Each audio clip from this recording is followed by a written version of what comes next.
cháy luôn.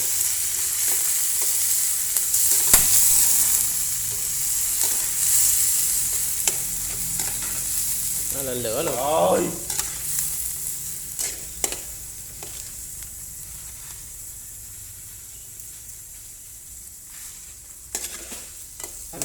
Nước mắm. Con sâu nó phải phần lên chưa? Chưa. Nó bỏ tiêu giống luôn rồi, phải vào đây. Thơm rồi đó.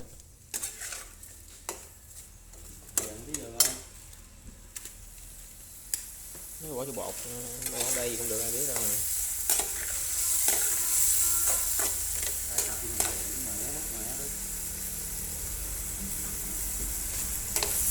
Rồi. Thơm quá. Để. Ra đi. Cháy luôn rồi, héo. Để họ nó hết, chứ nó khô quá nó ngon á. Nó phình này nè. Tắt đi.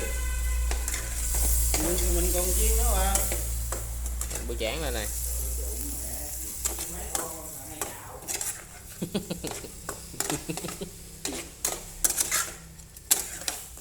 Đổ vô luôn hả gì? Để lấy chảo ra để ngoài đi. Mấy đổ bột của mẹ đây đi. Chơi viên ổ luôn. Không sao rồi, không mặn đâu. Chơi viên ổ luôn, đổ mẹ vô. Chi cha. Đó, bắt cái chảo vô đi. Miu.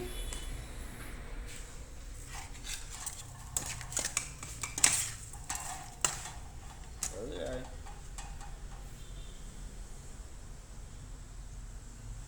Ít quá không? Gì? Ít bột quá không? Dạ, không đâu sầu chiên hết nữa. Không dính nữa chứ. Mẹ hết chỉ đi mua bột này không? Từ từ đi. Ơi.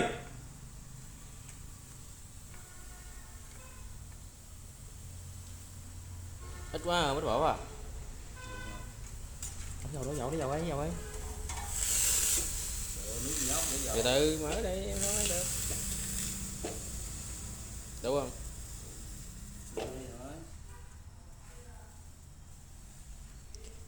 Rồi. Rồi.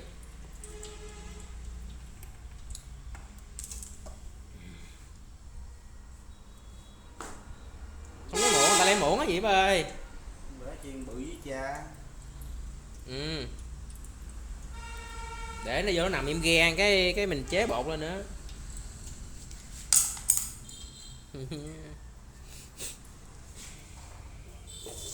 Để từng con cái chế bột lên. Không giờ. Chưa chút nữa. Cái sôi rồi. Rồi rồi. Rồi chế bột lên, lấy bột chế đó nữa. Tôi quết gì còn gì nữa đa. Thấy ít bột quá à.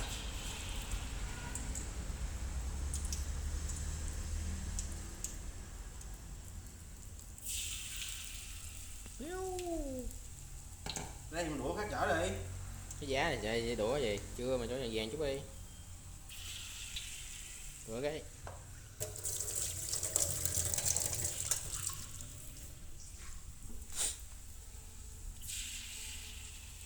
Nhiều con? Không có trơn những con. 40 con à.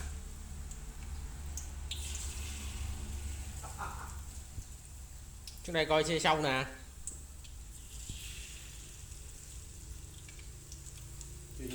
Ê.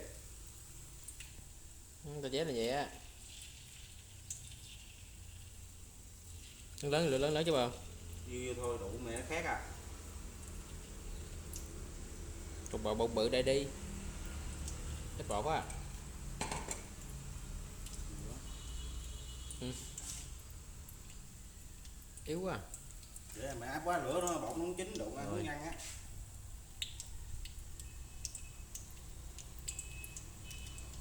Không có hành dở quá.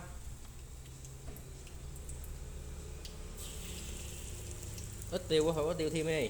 Ít tiêu mới ngon. Tiêu đây nè, bột này nè, bỏ miếng này nó đi.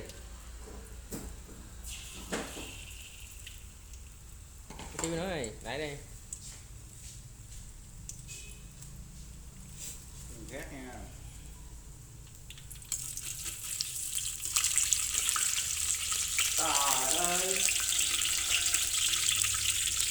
Đây, thải lại.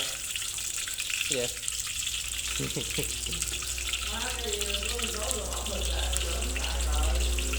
Này. Khoan để dở đây đều vậy. Ngon này, ngon này.